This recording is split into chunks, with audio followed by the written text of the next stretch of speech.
মাশাআল্লাহ, আলহামদুলিল্লাহ। আজকে একটি ইউনিক ভিডিও নিয়ে চলে আসলাম। বরিশালের বরগুনার এগুলা বানিয়ে থাকে মলিদা। এটা ঈদে বানিয়ে খায়, খুবই একটি ফেমাস খাবার, তাদের একটি খুবই প্রিয় খাবার। এটাকে কি কি দিয়ে বানায় দেখাবো আজকে আমি। আর আমি এটাকে আগে জানতাম লাচ্ছি বলতাম, না হলে বলতাম আমি হচ্ছে মলিজা। আসলে তা না, এটার নাম হচ্ছে মলিদা। দেখাবো বানাইয়ে, আর দেখাবো খানমান কচু ভর্তা কিভাবে বানায় সেটা। তো দুইটাই রেসিপি নিয়ে চলে আসলাম। তো দেখাচ্ছি আমি।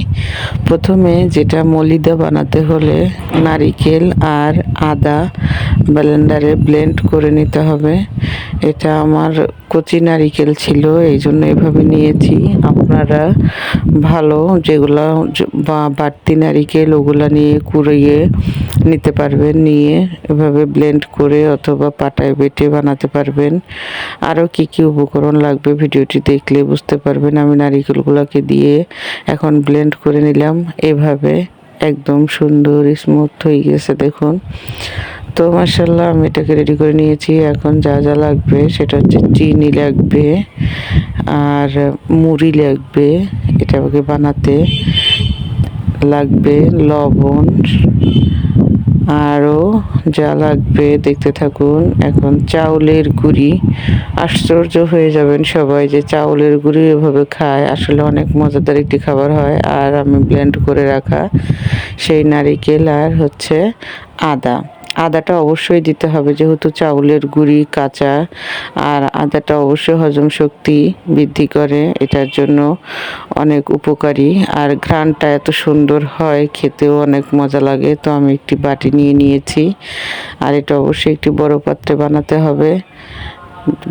বাসায় যতগুলো লোক আছে ওই অনুযায়ী, যেন কে কতটুকু খেতে পারবে সেই অনুযায়ী। আমার বাসায় যেহেতু আজকে লোক বেশি, আমরা এই জন্য আমি একটু বড় বাটিতেই নিয়েছি।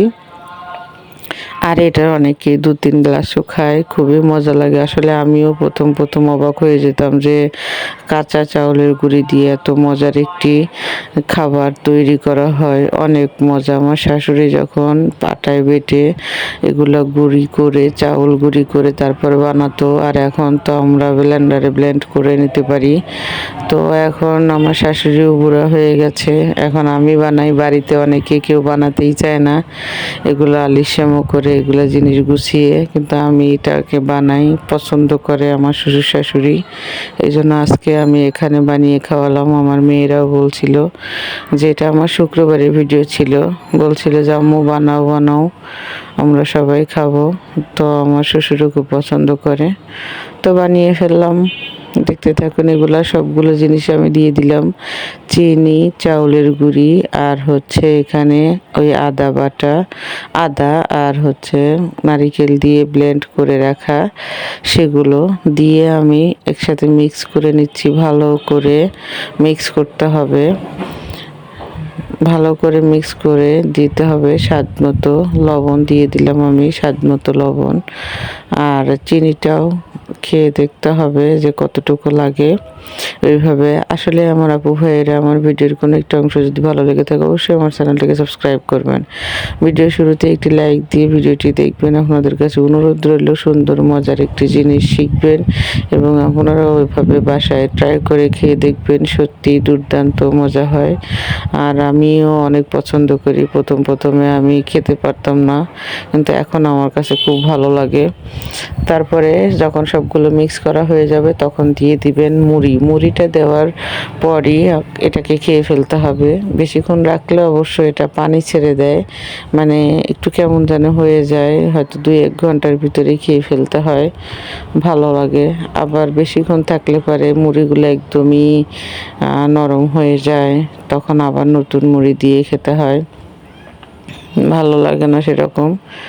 একদম তাড়াতাড়ি করে বানিয়ে খেয়ে ফেললেই আমি মনে করি খুব মজা হয়।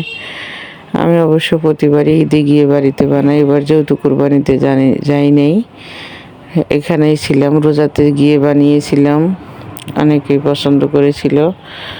আর আমি চাই যে পরিবারে কেউ না কেউ ঐতিহ্যবাহী কিন্তু কিছু জিনিস ধরে রাখুক, পরিশ্রম হইলেও সেগুলোকে বানাতে। তো আমার রেডি হয়ে গেছে, আমি এখন গ্লাসগুলোকে রেডি করে নিচ্ছি।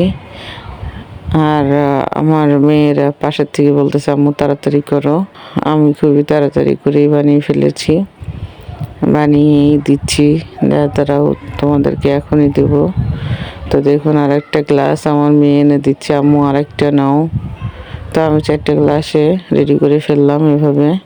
এটাকে বলে মলিদা, আর এটা আসলেই খেতে খুব মজা হয়। এটা এক এক দেশের আসলে এক একটা খাবার আছে যা আমরা জানি না। তো এক একটা জায়গায় খুবই এক একটা জিনিস প্রিয় থাকে। তো কেউই কোনোটা ফালানোর মতো না, সব কিছুই সবার কাছে প্রিয়। যার যেটা ভালো লাগে সে সেটা করে, যার এলাকায়, যার দেশে, যার মাতৃভূমিতে তার কাছে সেটাই প্রিয়। তো আমিও এখন হাজব্যান্ডের খুশির জন্য এগুলাকে বানানো শিখে গেছি, নিজেও বানিয়ে খাই, বাচ্চাদের খাওয়াই। কারণ শ্বশুর বাড়ির জিনিস অবশ্যই নিজেকে গ্রহণ করতে হবে, না হলে তো তাদের সাথে মিলে থাকা যাবে না। এই জন্য নিজেকে ওইভাবে সবসময় সব আপুরাই চেষ্টা করবেন নিজেকে মানিয়ে নেওয়ার। ইনশাল্লাহ দেখবেন সব কিছুই নিজের মতো করে না চলে সবাই পরিবারের সহকারে সবার সাথে মিলে চলাটাই মনে করি এক প্রকারের বুদ্ধিমতির কাজ। তো আপনারা এইভাবে চলবেন। আমার মেয়েও একটু গুলাচ্ছে, বলতেছে আমি একটু গুলিয়ে শিখাই দিই। ও খালি চামচটা ঘুরাচ্ছে, বুঝতেছে না। তো আমি আবার একটু দেখাই দিলাম এভাবে। তো শেষ হয়ে গেল খাওয়া দাওয়া। এখন আমি এটাকে বলে খানমান কচু, আপনাদের এলাকায় কে কী বলে আমাকে একটু জানাবেন। আমাদের দেশে বলে খানমান কচু। এটা আবার বরিশালের থেকে ডিফারেন্স, এটা বরিশালে পাওয়া যায় না, এটা পাওয়া যায় উত্তর অঞ্চলে। এটা খুব ফেমাস একটি ভর্তা, এটা অনেক মজার খাবার। এটার ডাঁটাটাও রান্না করে খাওয়া যায়, আবার পাতাগুলো ভর্তা করে খাওয়া যায়। আমি যেহেতু অল্প কয়েকটা পেয়েছি এই জন্য অল্প এক মুঠা কিনে আনা হয়েছে। এই জন্য আমি এগুলাকে পুরোটাই ডাঁটা পাতা সহ সিদ্ধ করব, এখন ভর্তা বানাবো। এটা আমার কাছে ভর্তাটা প্রচুর ভালো লাগে, কালো জিরা দিয়ে খানমান কচু ভর্তা। আপনাদের এলাকায় কার কী নাম বলে আমাকে একটু জানাবেন। তো আমি চুলায় আগে সিদ্ধ করে নিচ্ছি এগুলা।